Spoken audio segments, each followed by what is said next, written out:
Hello, I'm Priscilla Archangel, and my leadership insight for you today is your organization a house on fire? Almost daily, we see headlines that tell the same story. Downsizing here, layoffs there, restructuring, financial distress.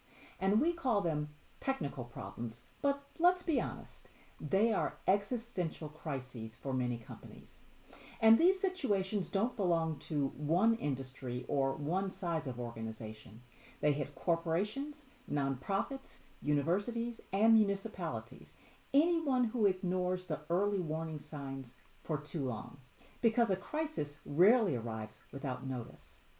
Long before the collapse, there were signals: missed opportunities, poor decisions, shifting markets, rising costs, growing inefficiencies. And these signs were visible. They just weren't taken seriously.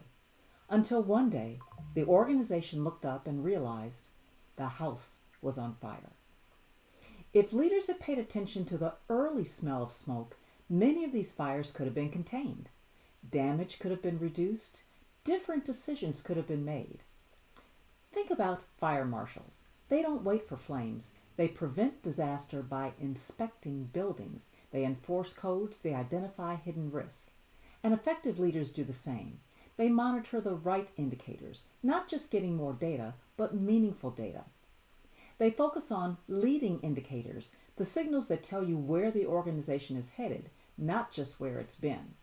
And they trust what the data is telling them.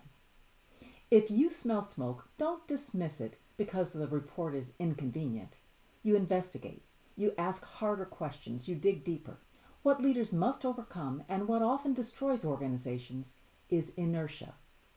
Too many teams wait until the crisis is undeniable to everyone. By that time, the options are fewer, the costs are higher, and the risks are greater.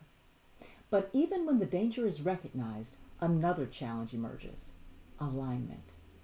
Many organizations agree that the house is burning, but they disagree on which hose to pull.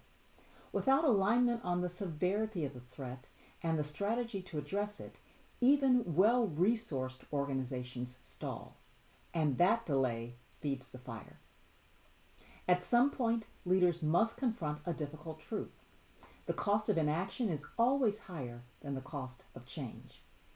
Change may require tough decisions: cost reductions, strategic shifts, exiting markets, divesting products, or resizing the workforce. And these choices are painful, but hesitation is fatal. Once the flames are visible, the action has to be decisive. Isolate the source, understand what's truly driving the crisis, balance optimism with realism, the belief that solutions exist, and the discipline to assess risk honestly. And bring your stakeholders with you. Urgency has to be shared. The commitment has to be collective, because the question isn't whether leaders will encounter smoke. The question is whether they act before the fire takes over. Organizations aren't saved by denial or delay. They're saved by courage, clarity, and timely action. The time to respond is always sooner than it feels, and far earlier than the fire demands. Thanks for listening.